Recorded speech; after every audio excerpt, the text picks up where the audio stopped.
बाल बधू। रामपुर गांव के किसान दीनाराम ने अपनी बेटी सुगना की शादी 5 साल की उम्र में ही कर दी और 10 साल की उम्र होते होते सुगना के पति की मौत हो गई। सुगना ने कभी अपने पति का चेहरा तक नहीं देखा था, लेकिन समाज और गांव वालों की तरफ से उसे विधवा का दर्जा दे दिया गया। इस उम्र में सुगना बच्चों की तरह खेलती कूदती, उसे तो विधवा शब्द का मतलब तक नहीं पता था। एक दिन सुगना के सास ससुर दीनाराम के घर आते हैं। हमारी बहू अब 10 साल की हो गई है, इसे हम अपने साथ लेकर जाएंगे। अरे लेकिन मेरी बेटी आपके घर जाकर क्या करेगी? वो तो बहुत छोटी है और वैसे भी आपका बेटा तो अब इस दुनिया में नहीं रहा। उसका आपके साथ रहने का क्या मतलब है? क्या हुआ अगर हमारा बेटा इस दुनिया से चला गया? इस लड़की से उसकी शादी हुई थी और अब इसे हमारे साथ हमारे घर पर ही रहना होगा, सारा काम संभालना होगा। नहीं नहीं, ये बिल्कुल गलत है, ऐसा नहीं हो सकता। अरे कैसे नहीं हो सकता, यही हमारे गांव का रिवाज है और अगर तुमने हमारी बात नहीं मानी तो हम पंचायत बिठाएंगे। मैं आपकी बात मानने को तैयार नहीं हूँ। अब तो इसका फैसला पंचायत में ही होगा। दीनाराम, तुम्हारी बेटी सुगना इनके घर की बहू है और इस नाते उसको इनके साथ जाना चाहिए। सरपंच साहब, ये आप क्या कह रहे हैं? मेरी बेटी अभी सिर्फ 10 साल की है, बचपना है उसमें, इन सारी चीजों की उसमें समझ भी नहीं है। सरपंच साहब, दीनाराम हमारी बात सुनने को तैयार ही नहीं है। अब आप ही बताइए, बेटा तो हमारा मर गया, क्या बहू को भी हम अपने साथ ना रखें? दीनानाथ, तुम्हें पंचायत की बात माननी ही होगी। माफ कीजिए सरपंच साहब, लेकिन मैं ये आपकी बात मानने को तैयार नहीं हूँ। ठीक है, अगर तुम पंचायत की बात नहीं मानोगे तो तुम्हें दंड मिलेगा। तुम्हें ये गांव छोड़कर जाना होगा। दीनाराम अपनी 10 साल की बेटी सुगना को लेकर गांव छोड़कर चला जाता है। गांव में कोई नहीं जानता कि दीनाराम अपनी बेटी को लेकर आखिर गया कहाँ। कुछ सालों के बाद सरपंच का पोता दिलीप शहर से पढ़ाई करके गांव वापस लौट आता है। अब वो एक बहुत बड़ा डॉक्टर बन गया था। दादाजी, मुझे शहर में एक लड़की पसंद आ गई थी और मैं उसी से शादी करना चाहता हूँ। देखो बेटा, तुम शहर से पढ़कर आए हो, ये बात बिल्कुल सही है, लेकिन हमारे यहाँ अपनी मर्जी से शादी करना अच्छा नहीं माना जाता। यह हमारे गांव के कानून के खिलाफ है। लेकिन दादाजी, वो लड़की भी मेरी तरह बहुत बड़ी डॉक्टर है। इतनी कम उम्र में उसने बहुत पैसा और नाम कमाया है। नहीं नहीं, चाहे वो कितनी भी बड़ी डॉक्टर हो, हमारे घर की बहू नहीं बन सकती। मेरी माँ मुझे इस बात के लिए कभी मना नहीं करेगी दादाजी। अगर आप मुझे इस बात की परमिशन नहीं देंगे तो मैं अपनी माँ से बात करूंगा। अरे वो क्या तुम्हें परमिशन देगी? वो तो खुद विधवा है। उसका काम सिर्फ घर में काम करना है, इससे ज्यादा कुछ नहीं। घर के सारे फैसले मैं ही लेता हूँ। दिलीप अपनी माँ जमुना के पास जाता है। माँ, मैं एक लड़की को बहुत पसंद करता हूँ और उससे शादी करना चाहता हूँ। आप मेरी मदद कर दो ना। देख बेटा, 15 साल की थी जब तुम्हारे पापा से शादी करके इस घर में आई थी।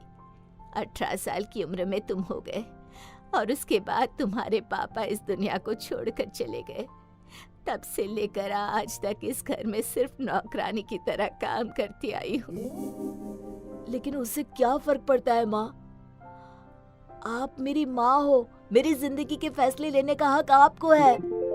तुम जानते हो बेटा, इस गांव के लोगों की सोच कैसी है। यहाँ पर लड़की के विधवा हो जाने पर उसकी जिंदगी को नरक बना देते हैं ये लोग। और मैं तो वैसे भी कम उम्र में विधवा हो गई थी। लेकिन माँ, इसमें आपकी कोई गलती थोड़ी ना है। जहाँ तक मुझे याद है, पापा किसी बीमारी की वजह से चले गए थे ना। लेकिन तुम्हारे दादाजी और पूरा गांव तुम्हारे पापा की मौत की वजह मुझे समझते हैं। उन्हें लगता है कि मैं तुम्हारे पापा को खा गई। कितनी गलत सोच है इस गांव की। आप बताइए माँ, मैं क्या करूं? देखो बेटा, तुम्हारे दादाजी और ये गांव वाले कभी तुम्हें उस लड़की से शादी करने की इजाजत नहीं देंगे। तुम उस लड़की से चुपचाप शादी कर लो और फिर उसे घर ले आना। कुछ दिनों बाद दिलीप शहर की उस लड़की सोनाली से शादी करके उसे घर ले आता है। ये देखकर सरपंच को गुस्सा आ जाता है। मैंने तुम्हें लव मैरिज करने से मना किया था दिलीप। हमारी गांव वालों के सामने क्या इज्जत रह जाएगी। लेकिन मैं और दिलीप एक दूसरे को पसंद करते हैं, इस बात से आपको क्या परेशानी है? ए लड़की, तुम डॉक्टर हो, इसका मतलब ये नहीं कि मुझे जवाब दोगी। चुपचाप इस घर से निकल जाओ वरना अच्छा नहीं होगा। दादाजी, हम इस घर से निकलने के लिए नहीं आए। हम दोनों मिलकर इस गांव में एक हॉस्पिटल खोलेंगे और साथ ही यहाँ के लोगों की सोच को भी बदलने की कोशिश करेंगे। और हाँ, आज से माँ भी हमारे साथ ही रहेगी।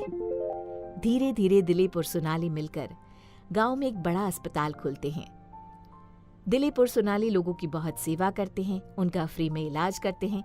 ये देखकर गांव के लोग दिलीप और सोनाली को बहुत पसंद करने लगते हैं और उनकी लव मैरिज करने वाली बात को भी भूल जाते हैं। तभी एक दिन दिलीप और सोनाली को पता चलता है कि गांव की किसी लड़की का बाल विवाह करवाया जा रहा है, तो वो दोनों फौरन वहां पहुंचते हैं। ये क्या कर रहे हैं आप लोग? ये लड़की अभी सिर्फ 12 साल की है और आप इसकी शादी करवा रहे हैं। अरे डॉक्टर साहब, ये तो हमारे गांव में बरसों से होता आया है, इसमें गलत क्या है? सब कुछ गलत ही तो है। इतनी कम उम्र में लड़कियों की शादी करते हो। कोई बाल विधवा हो जाती है और कोई जिंदगी भर अपने ससुराल में नौकरानी बनकर रह जाती है। क्या फायदा होगा इतनी कम उम्र में शादी करवाने से? आपको अपनी बेटियों को पढ़ाना चाहिए और सही उम्र में शादी करवानी चाहिए। मेरे पोते और उसकी बीवी का दिमाग खराब हो गया है। इस गांव की परंपरा जैसी है वैसी ही रहेगी। और क्या सबूत है तुम्हारे पास कि लड़कियों के साथ ऐसा कुछ होता है? तभी वहां पर एक बुजुर्ग आदमी आता है। गांव के लोग उसे पहचान नहीं पाते, लेकिन ध्यान से देखने पर पता चलता है कि वो दीनाराम था। अरे दीनाराम, इतने बरसों के बाद आज गांव में लौट कर आ गए भाई। क्या हालचाल है? देखने में तो तुम काफी रईस लग रहे हो। कहीं पर डाका डाल दिया क्या? डाका नहीं डाला, ये मेरे पापा हैं और मैं सुगना हूँ। शहर में जाकर मैंने अपना नाम बदल दिया था क्योंकि मुझे वहाँ के कॉलेज में पढ़ाई करनी थी और ये नाम वहाँ के माहौल के हिसाब से सही नहीं था। क्या तुम दीनाराम की बेटी सुगना हो, जो बाल विधवा हो गई थी और जिसे गांव से निकाल दिया गया था? हाँ पापा, ये वही सुगना है, लेकिन अब डॉक्टर सोनाली। देखा आप लोगों ने किस तरह मेरी जिंदगी बर्बाद हो गई। वो तो मेरे पापा ने समझदारी से काम लिया और मुझे पढ़ा लिखा कर काबिल बना दिया, वरना मैं भी किसी के घर की नौकरानी बनकर रह गई होती, जिस तरह से सरपंच जी ने अपनी बहू को बना कर रखा है। अब तो आप लोगों को समझ में आ गया ना? आज से इस गांव में किसी भी लड़की का बाल विवाह नहीं होगा। हम सब मिलकर ये कसम खाते हैं